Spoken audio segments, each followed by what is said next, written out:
Hello दोस्तों, good evening. कैसे हैं आप लोगों की पढ़ाई कैसी चल रही है?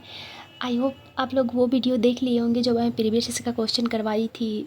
2 वीडियो अपलोड किया जा चुका है प्रीवियस क्वेश्चन का, और जो मॉडर्न हिस्ट्री का भी टेस्ट करवाई हूँ 150 नंबर क्वेश्चन का, तो वो सब भी देखे होंगे। तो आप लोगों को एक आइडिया मिल गया होगा प्रीवियस क्वेश्चन और जो मैं मॉडर्न हिस्ट्री का क्वेश्चन करवाई थी आप लोगों को टेस्ट सीरीज के माध्यम से। तो इन दोनों को देखकर आप लोगों को आइडिया मिल गया होगा कि आप लोग की पढ़ाई सही दिशा में हो रही है और मैम जो क्वेश्चन करवा रही है वो सही क्वेश्चन करवा रही है। आप लोग को ज़रा सा भी मैं एक होता है ना कि दिशा से भटक के कुछ पढ़ना, वो मैं नहीं होने दूंगी अगर आप लोग इस वीडियो को फॉलो करोगे तो, क्योंकि मैं वही पढ़ाऊंगी जो एग्ज़ाम के पॉइंट ऑफ व्यू से इम्पोर्टेंट हो। क्योंकि पढ़ने को तो बहुत कुछ है, लेकिन हमें सिलेक्शन पाना है, विद्वान थोड़ी ना बनना है। इसलिए आप लोग सही डायरेक्शन में पढ़ाई करोगे तो स्मार्ट स्टडी कहा किसे जाता है, इसी को तो कहा जाता है कि बस टू द पॉइंट पढ़ना है, इधर उधर की नहीं पढ़नी है। ठीक है, तो आप लोग बीपीएससी का प्रीवियस क्वेश्चन जरूर देखिएगा, इससे आपको काफ़ी आइडिया मिल जाएगा किस टाइप से क्वेश्चन पूछा जाएगा। ठीक है, और कॉमन सी बात है, जिस टाइप से पहले से पूछते जा रहा है अभी तक जितना पूछा गया है उसी पैटर्न पर आगे भी क्वेश्चन पूछा जाएगा। थोड़ा सा 68 और 69 में थोड़ा डिफरेंट क्वेश्चन पूछा था, तो उस पैटर्न का भी मैं क्वेश्चन करवा दी हूँ। और आगे भी जो मैं पॉलिटी का क्वेश्चन करवाऊंगी तो उन दोनों पैटर्न को इंक्लूड करके क्वेश्चन करवा दूंगी, जिससे आप लोगों को काफ़ी हेल्प मिले। ठीक है, तो आज का प्रीवियस, आज भी जो मैं वीडियो आप लोगों को देने जा रही हूँ, आई मीन जो अभी क्लास लूँगी वो भी प्रीवियस क्वेश्चन का ही है। ठीक है, तो आइए देर न करते हुए प्रारंभ करते हैं आज का क्वेश्चन। आज का पहला क्वेश्चन क्या कह रहा है? आज का पहला क्वेश्चन कह रहा है कि महान कवि, एक मिनट, महान कवि रविन्द्रनाथ टैगोर एक महान चित्रकार के रूप में कब उभरे थे? जब उभरे थे। ठीक है, क्या लिखा है? उभरे जब थे, उनकी आयु कितनी की थी? ये क्वेश्चन प्रीवियस में पूछा जा चुका है। तो उनकी आयु कितनी की थी? 70 की थी। वो 70 वर्ष के हो चुके थे उस टाइम। ठीक है, अगर रविन्द्रनाथ टैगोर की बात की जाए तो रविन्द्रनाथ टैगोर एशिया में सबसे पहले नोबेल अवार्ड पाने वाले व्यक्ति कौन है? तो एशिया में सर्वप्रथम नोबेल अवार्ड किन्हें मिला था? तो रविन्द्रनाथ टैगोर को मिला था। किस क्षेत्र में मिला था? तो इन्हें साहित्य के क्षेत्र में मिला था। किस क्षेत्र में मिला था? साहित्य के क्षेत्र में। और इन्हें नोबेल अवार्ड कब मिला था? इन्हें मिला था 1913 में। किसके लिए मिला था? तो गीतांजलि के लिए मिला था। किसके लिए मिला था? गीतांजलि के लिए मिला था। ठीक है, गीतांजलि नामक पुस्तक के लिए इन्हें साहित्य पुरस्कार मिला था।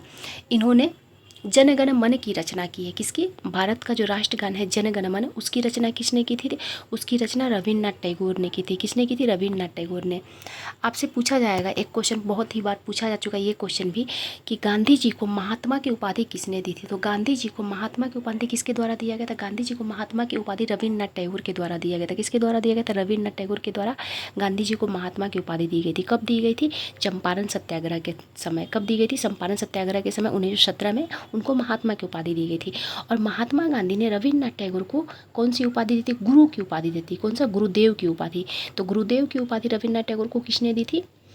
महात्मा गांधी ने दी थी। और महात्मा गांधी को महात्मा की उपाधि रविन्द्रनाथ टैगोर ने दी थी। ठीक है, एक क्वेश्चन पूछा जाता है कि शांति निकेतन विश्वविद्यालय की स्थापना किसने की थी? तो रविन्द्रनाथ टैगोर के द्वारा की गई थी। किसके द्वारा की गई थी? रविन्द्रनाथ टैगोर के द्वारा की गई थी। ठीक है, एक क्वेश्चन और पूछा जाता है कि असहयोग आंदोलन के दौरान जो विदेशी वस्त्रों को जलाया जाता है उस पर ये स्टेटमेंट किसने दिया था कि विदेशी वस्त्रों को जलाना ये निष्ठुर बर्बादी है? किसने कहा था? तो रविन्द्रनाथ टैगोर के द्वारा कहा गया था। किसके द्वारा कहा गया था? रविन्द्रनाथ टैगोर के द्वारा। ठीक है, आइए हम लोग नेक्स्ट क्वेश्चन देखते हैं। नेक्स्ट क्वेश्चन क्या कह रहा है? नेक्स्ट क्वेश्चन कह रहा है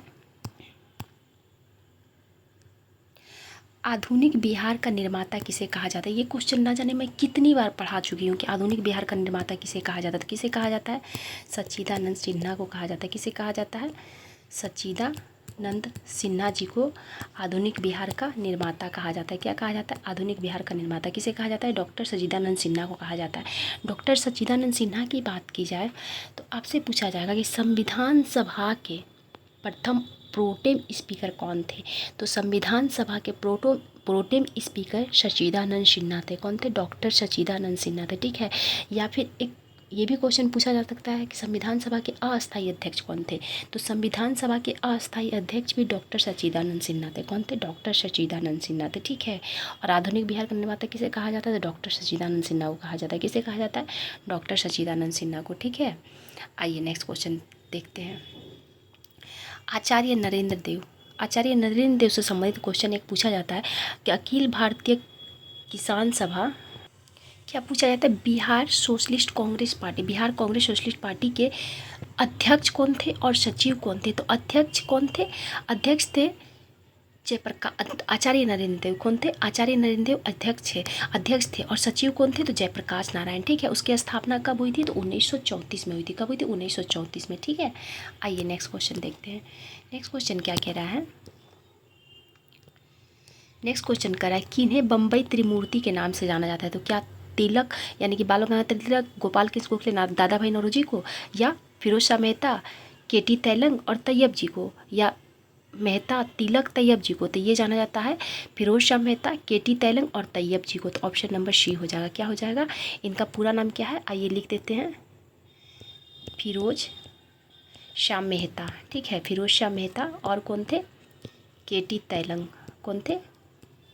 केटी तैलंग थे। और कौन थे? तो तैयब जी, बदरुद्दीन तैयब जी थे। ठीक है, कौन थे? बदरुद्दीन तैयब जी थे।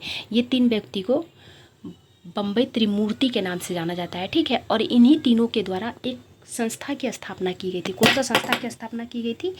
तो बॉम्बे प्रेसिडेंसी एसोसिएशन की स्थापना की गई थी। किसकी स्थापना की गई थी?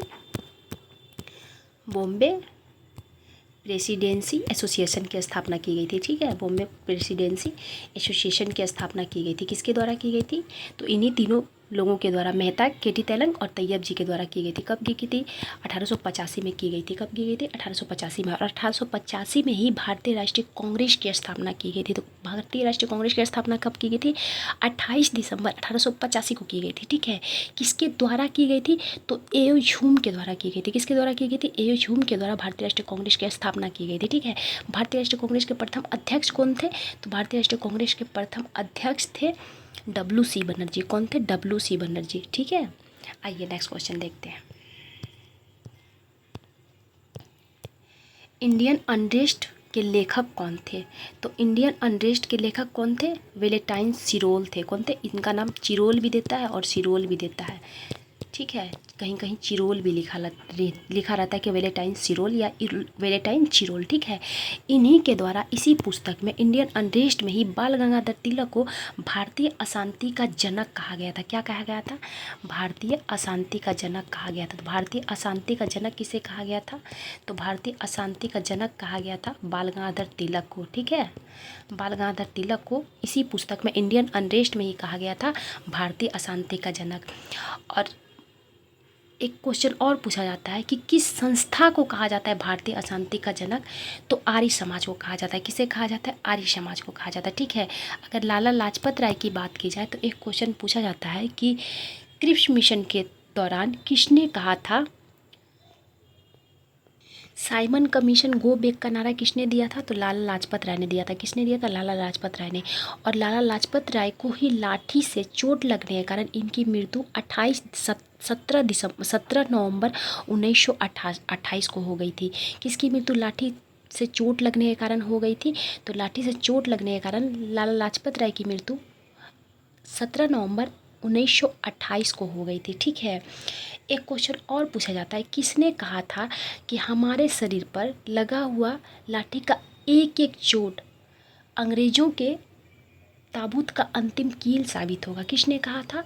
तो लाला लाजपत राय ने ही कहा था। किसने कहा था? लाला लाजपत राय के द्वारा कहा गया था। ठीक है, आइए नेक्स्ट क्वेश्चन देखते हैं। अच्छा, एनी बेसेंट दिया है, आइए एनी बेसेंट को भी देख लेते हैं। एक क्वेश्चन पूछा जाता है कि भारतीय राष्ट्रीय कांग्रेस की प्रथम महिला अध्यक्ष कौन थी? तो भारतीय राष्ट्रीय कांग्रेस की प्रथम महिला अध्यक्ष एनी बेसेंट थी। कौन थी? एनी बेसेंट भारतीय राष्ट्रीय कांग्रेस की प्रथम महिला अध्यक्ष थी। ठीक है, एक क्वेश्चन और पूछा जाता है कि भारतीय राष्ट्रीय कांग्रेस के प्रथम पारसी अध्यक्ष कौन थे? तो भारतीय राष्ट्रीय कांग्रेस के प्रथम पारसी अध्यक्ष दादा भाई नौरोजी थे। कौन थे? दादा भाई नौरोजी। और भारतीय राष्ट्रीय कांग्रेस के दूसरे अधिवेशन के अध्यक्ष भी दादा भाई नौरोजी थे।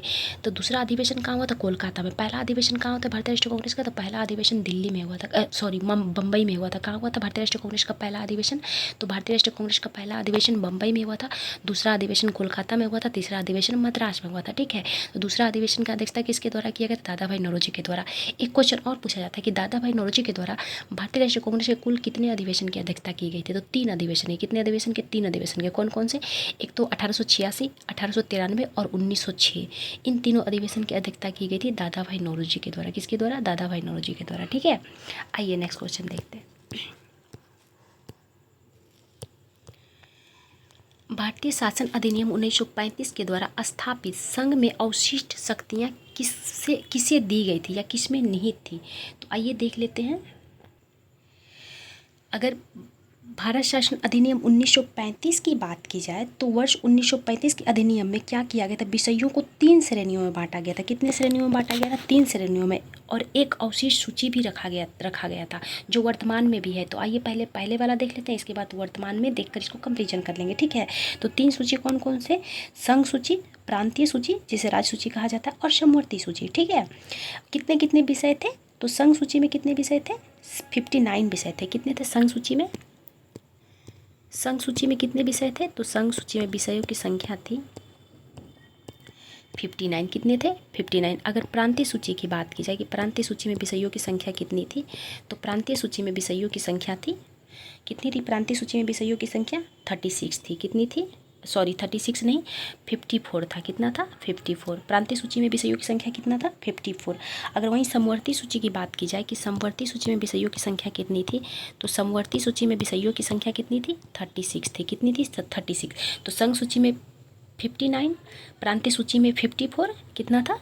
ये फिर से लिख देते हैं, थोड़ा यहाँ सा ये हो गया है, ठीक है। आप लोग को दिक्कत होगी लिखने में। संघ सूची में कितनी थी?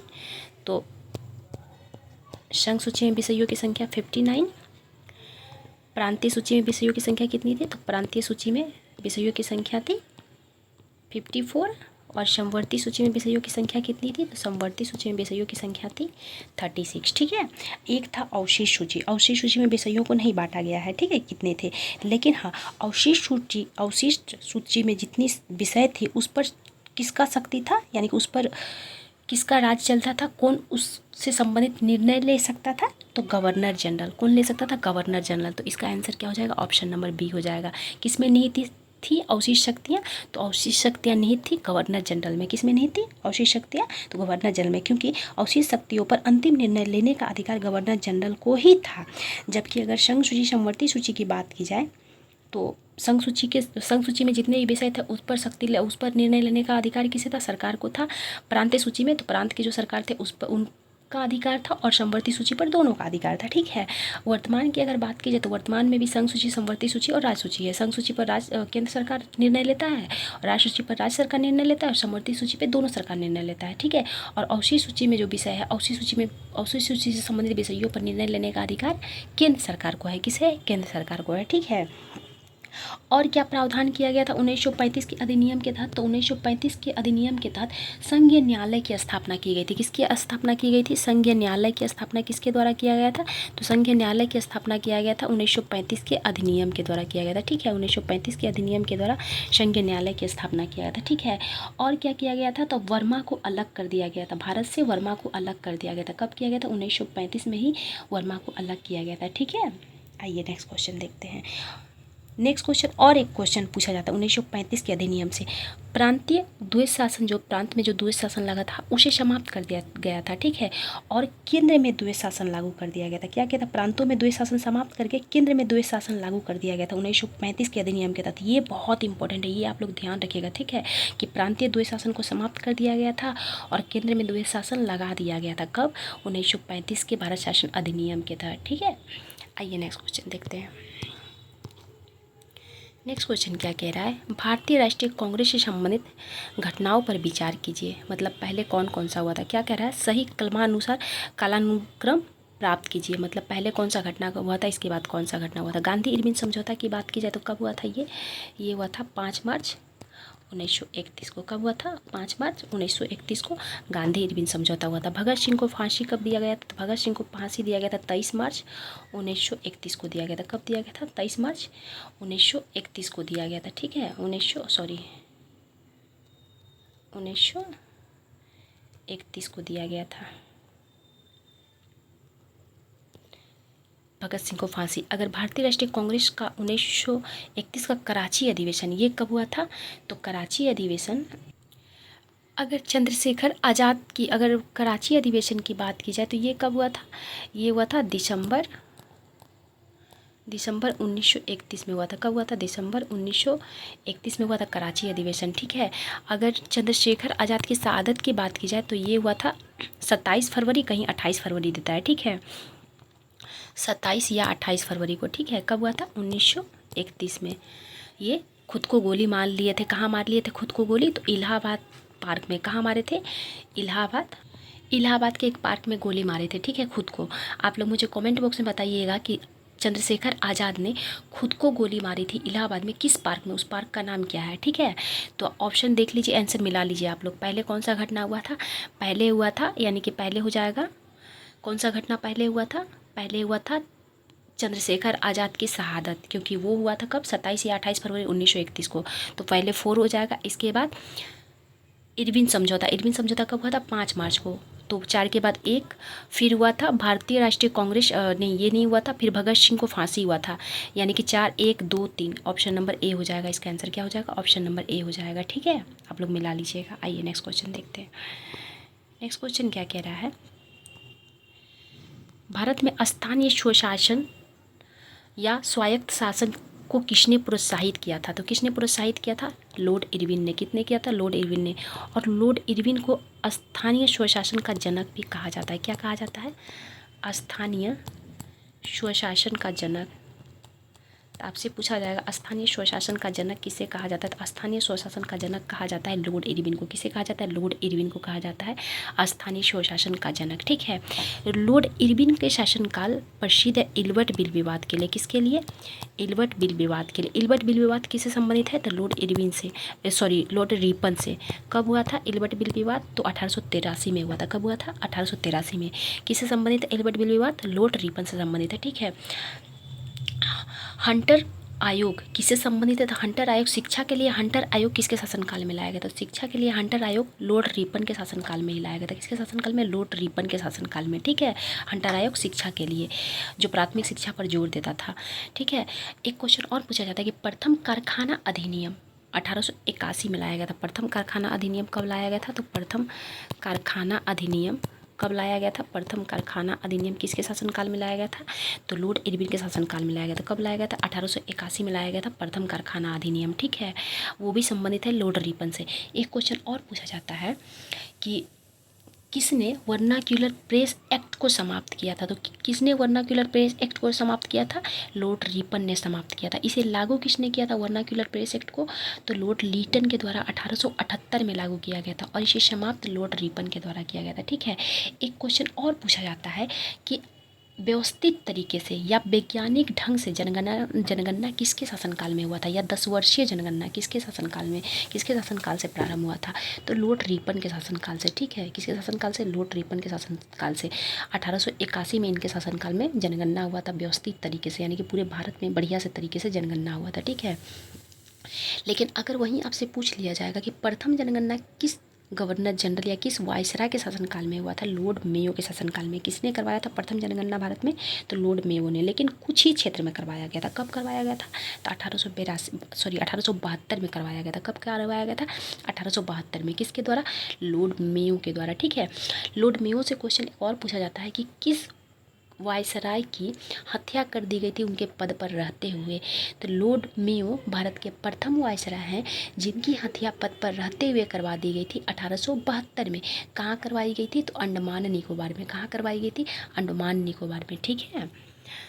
अगर लॉर्ड कैनिंग का दिया गया, ठीक है। आपसे पूछा जाएगा कि 1857 की क्रांति किसके शासनकाल में हुई थी? उस समय भारत का वायसराय कौन था जब 1857 की क्रांति हुई थी? तो लॉर्ड कैनिंग थे। कौन थे? लॉर्ड कैनिंग थे। भारत का अंतिम गवर्नर जनरल कौन था? तो लॉर्ड कैनिंग था। कौन था? Lord Canning.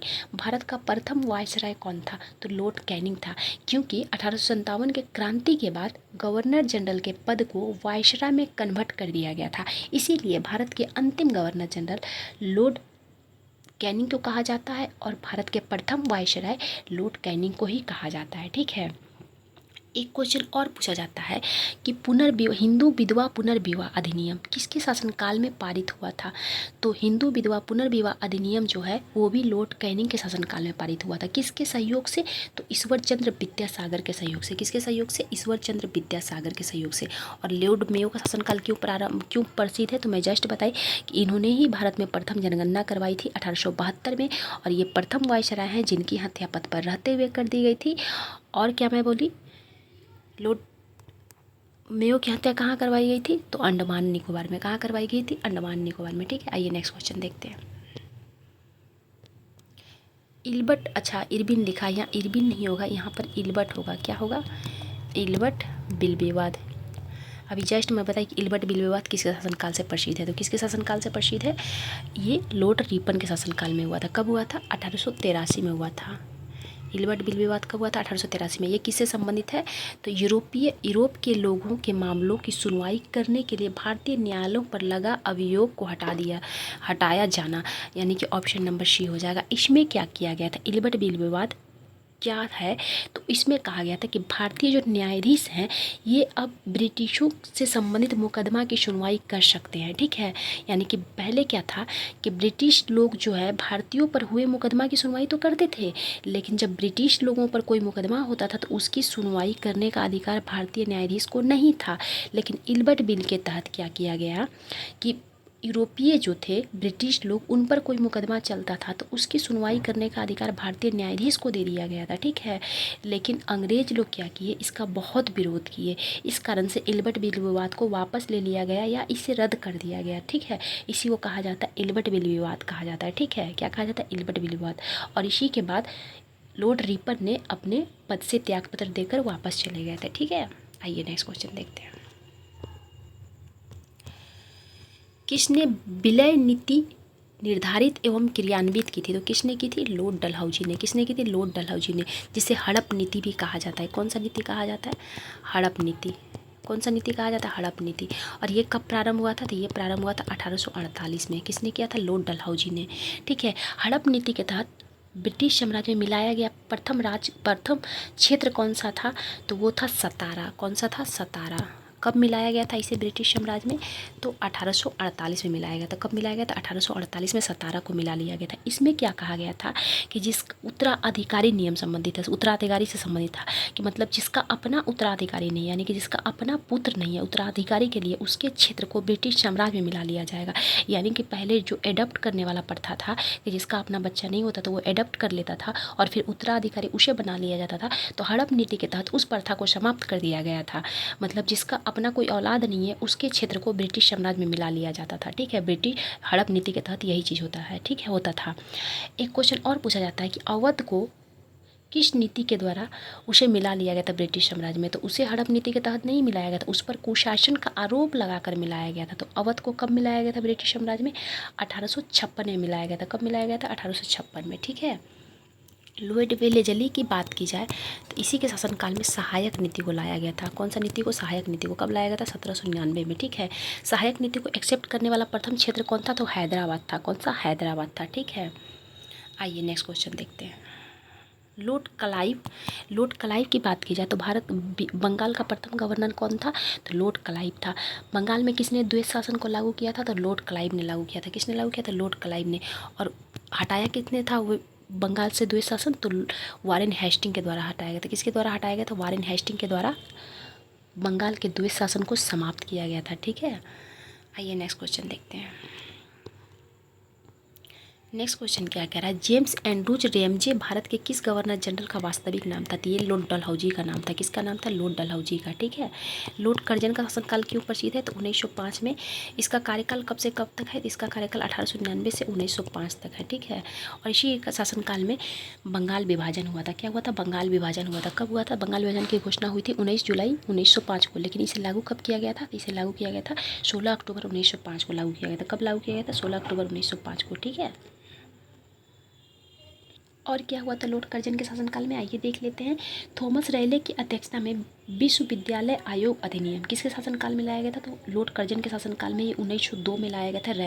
रैले की अध्यक्षता में विश्वविद्यालय आयोग। ठीक है, और इसी के शासनकाल में 1904 में विश्वविद्यालय अधिनियम पारित भी कर दिया गया था। ठीक है, इसी के शासनकाल में सहकारी उदार समिति अधिनियम भी पारित किया गया था और पूसा में कृषि अनुसंधान संस्थान भी खोला गया था। किसके शासनकाल में? लॉर्ड कर्जन के शासनकाल में। ठीक है, और इसी के शासनकाल में क्या किया गया था? इसी के शासनकाल में 1904 में कौन सा अधिनियम लाया गया था? तो प्राचीन स्मारकों की रक्षा हेतु 1904 में एक अधिनियम पारित किया गया था। ठीक है, और पारित करके कौन सा पुरातत्व विभाग की स्थापना भी की गई थी। किसके शासनकाल में? तो लॉर्ड कर्जन के शासनकाल में किया गया था। ठीक है, फ्रेजर की अध्यक्षता में पुलिस आयोग की स्थापना भी की गई थी। किसकी अध्यक्षता में? एंड्रयूज फ्रेजर की अध्यक्षता में पुलिस आयोग की स्थापना की गई थी लॉर्ड कर्जन के शासनकाल में 1905 में। ठीक है, आइए नेक्स्ट क्वेश्चन देखते हैं। नेक्स्ट क्वेश्चन क्या कह रहा है? अंग्रेज द्वारा सती विषय यानी कि सती प्रथा संबंधित कानून की, क्वेश्चन मिसप्रिंट है। ठीक है, अंग्रेज द्वारा सती प्रथा संबंधित कानून किसके समय पारित हुआ था? किसके समय पारित हुआ था सती प्रथा कानून?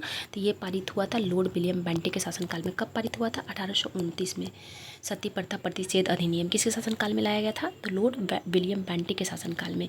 और इसे सर्वप्रथम कहाँ लागू किया गया था? तो बंगाल में लागू किया गया था। कहाँ लागू किया गया था? बंगाल में लागू किया गया था। ठीक है, और 1830 में कहाँ लागू कर दिया गया था? 1830 में इसे कलकत्ता, मद्रास और बम्बई में लागू कर दिया गया था। कहाँ किया गया था? 1830 में मद्रास और बम्बई में लागू कर दिया गया था। लेकिन सर्वप्रथम कहाँ सती प्रथा प्रतिषेध अधिनियम लागू किया गया था? तो बंगाल में लागू किया गया था। कब किया गया था? 1829 में। ठीक है, किसके सहयोग से लाया गया था ये अधिनियम? तो राजा राम मोहन के सहयोग से लाया गया था। किसके सहयोग से? राजा राम मोहन के सहयोग से। ठीक है, एक क्वेश्चन और पूछा जाता है कि भारत का प्रथम गवर्नर जनरल कौन था? तो लॉर्ड विलियम बेंटिक था। बंगाल के अंतिम गवर्नर जनरल कौन था? तो बंगाल का अंतिम governor general Lord William Bentinck था। और भारत का प्रथम गवर्नर जनरल भी लॉर्ड विलियम बेंटिक था। ठीक है, एलनवरो की अगर बात की जाए तो लॉर्ड एलनवरो के शासनकाल में ही प्रथम बार साप्ताहिक छुट्टी प्रारंभ किया गया था। हफ्ता में जो संडे छुट्टी होता है ना, वो इसी के शासनकाल से प्रारंभ हुआ था 1843 से। ठीक है, लॉर्ड ऑकलैंड की बात की जाए तो इन्होंने ही शेरशाह सूरी मार्ग को जीटी रोड नाम दिया था, ग्रैंड ट्रंक रोड। किसने नाम दिया था? लॉर्ड ऑकलैंड ने। ठीक है, और William Bentinck, Lord William Bentinck दो जगह लिखा गया है। कोई नहीं, इसका ऑप्शन आंसर डी और आंसर बी दोनों हो जाएगा। लॉर्ड बेंटिक भी हो जाएगा और लॉर्ड विलियम बेंटिक भी। ठीक है, आइए नेक्स्ट क्वेश्चन देखते हैं। किसने चंपारण सत्याग्रह के दौरान महात्मा गांधी की जान बचाई थी? तो बत्तख मियाँ ने। किसने बताई थी? बत्तख मियाँ ने। ऑप्शन नंबर 20 का आंसर हो जाएगा। ठीक है, ये क्वेश्चन दो बार बीपीएससी में पूछा जा चुका है कि किसने चंपारण सत्याग्रह के दौरान बिहार में महात्मा गांधी की जान बचाई थी। चंपारण सत्याग्रह कब हुआ था? 1917 में। ये क्या था? तिनकठिया पद्धति को लेकर हुआ था। किस लिए हुआ था चंपारण सत्याग्रह? तिनकठिया पद्धति को लेकर। इसमें प्रावधान था कि 20 कट्ठा जमीन में, अगर 20 कट्ठा किसी का जमीन है, उसमें 3 कट्ठा में एनी हाउ आपको नील की खेती करनी होती थी। ठीक है, किस चीज़ की खेती करनी होती थी? नील की खेती। इसी को तिनकठिया पद्धति कहा जाता है। ठीक है, आइए नेक्स्ट क्वेश्चन देखते हैं। डॉक्टर राजेंद्र प्रसाद को बिहार का गांधी के नाम से जाना जाता है। किस नाम से जाना जाता है डॉक्टर राजेंद्र प्रसाद को? तो बिहार के गांधी के नाम से जाना जाता है। ठीक है, किसके नाम से? बिहार का गांधी किसे कहा जाता है? तो डॉक्टर राजेंद्र प्रसाद को कहा जाता है। आजाद शत्रु किसे कहा जाता है? डॉक्टर राजेंद्र प्रसाद को कहा जाता है। किसे कहा जाता है? डॉक्टर राजेंद्र प्रसाद को। ठीक है, महात्मा गांधी के राजनीतिक गुरु कौन थे? तो महात्मा गांधी के राजनीतिक गुरु थे गोपाल कृष्ण गोखले। ठीक है, इन्हीं के द्वारा 1905 में सर्वेंट ऑफ इंडिया सोसाइटी की स्थापना की गई थी। किसकी स्थापना? 1905 में की गई थी सर्वेंट ऑफ इंडिया सोसाइटी की स्थापना। कौन सा स्थापना? सर्वेंट ऑफ इंडिया सोसाइटी की स्थापना। ये क्वेश्चन बीपीएससी में 2-3 बार पूछा जा चुका है, इवन डिफरेंट एग्जाम में पूछा जा चुका है। सो आप लोग ये क्वेश्चन जरूर याद रखिएगा। कौन सा? Servant India society. ठीक है,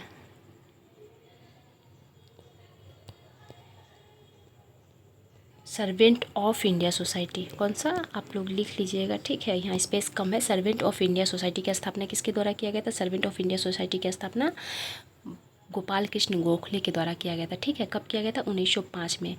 और महात्मा गांधी के राजनीतिक गुरु कौन थे? तो गोपाल कृष्ण गोखले थे। CR दास की अगर बात की जाए तो CR दास को किस नाम से जाना जाता है? देश बंधु के नाम से। देश बंधु के नाम से किसे जाना जाता है? तो CR दास को जाना जाता है, यानी कि चित्तरंजन दास को जाना जाता है। ठीक है, देश बंधु के नाम से।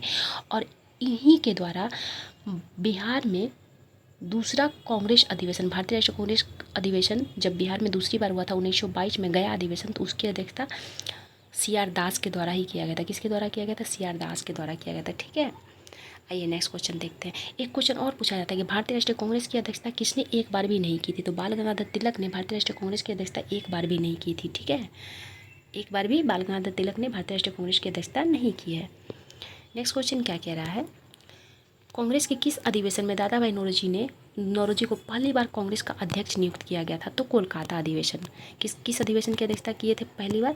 कोलकाता अधिवेशन की। कब? 1886 में। जस्ट मैं पिछले वाला क्वेश्चन में बताई थी कि भारतीय राष्ट्रीय कांग्रेस की स्थापना 28 दिसंबर 1885 को हुई थी और प्रथम अध्यक्ष WC बनर्जी थे। कौन थे? WC बनर्जी जो थे ये प्रथम अध्यक्ष थे। ठीक है, और इसके दूसरे अध्यक्ष कौन थे भारतीय राष्ट्रीय कांग्रेस के? तो दूसरे अध्यक्ष दादा भाई नौरोजी थे, जो 1886 में किए थे। और अगर पूछा जाएगा कि भारतीय राष्ट्रीय कांग्रेस के प्रथम मुस्लिम अध्यक्ष कौन थे? तो बदरुद्दीन तैयब जी थे। कौन थे? बदरुद्दीन तैयब जी थे, ठीक है। और भारतीय राष्ट्रीय कांग्रेस के प्रथम अंग्रेज अध्यक्ष कौन थे? तो भारतीय राष्ट्रीय कांग्रेस के प्रथम अंग्रेज अध्यक्ष जॉर्ज यूल थे। कौन थे? जॉर्ज यूल थे, जो कहाँ वाले अधिवेशन की अध्यक्षता किए थे?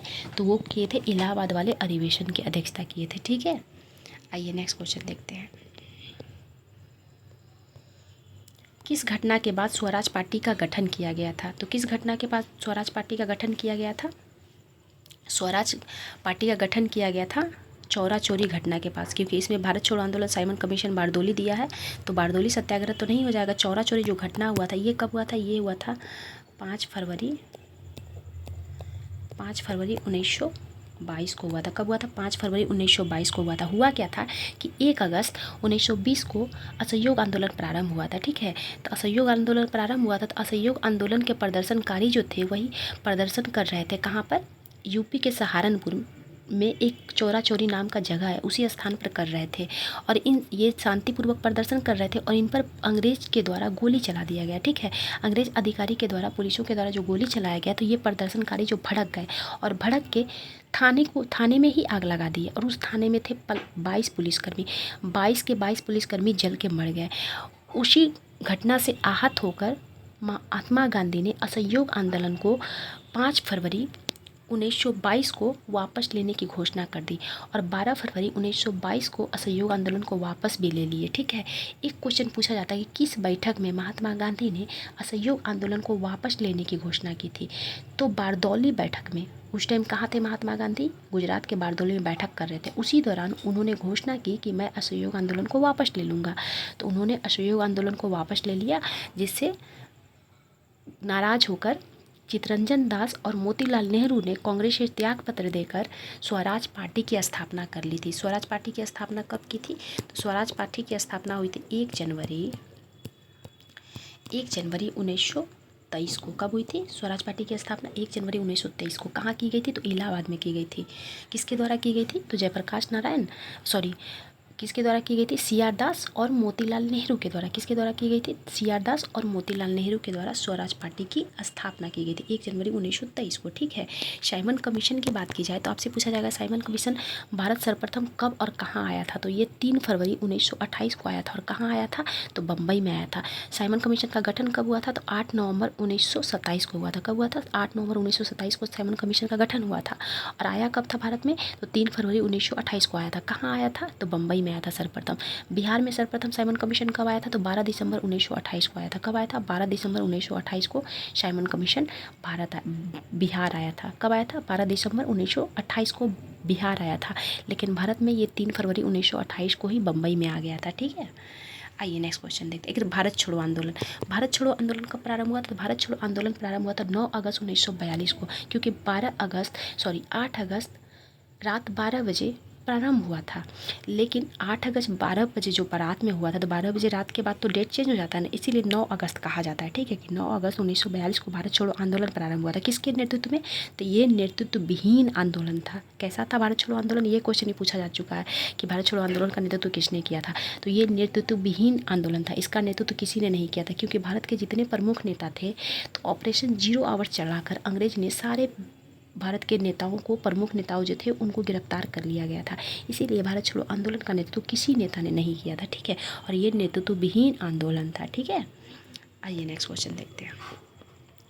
तो अब क्वेश्चन की संख्या समाप्त हो गई, तो देखते हैं, नहीं होगा तो अब हम लोग पॉलिटी का क्वेश्चन देख लेंगे, ठीक है। पॉलिटी का क्वेश्चन अगर 50-100 पॉलिटी का क्वेश्चन भी कर लेंगे ना प्रीवियस क्वेश्चन का, तो एक आइडिया मिल जाएगा ओवरऑल कि किस टाइप का क्वेश्चन पूछा जाएगा, और इससे काफ़ी आप लोग को हेल्प मिल जाएगा।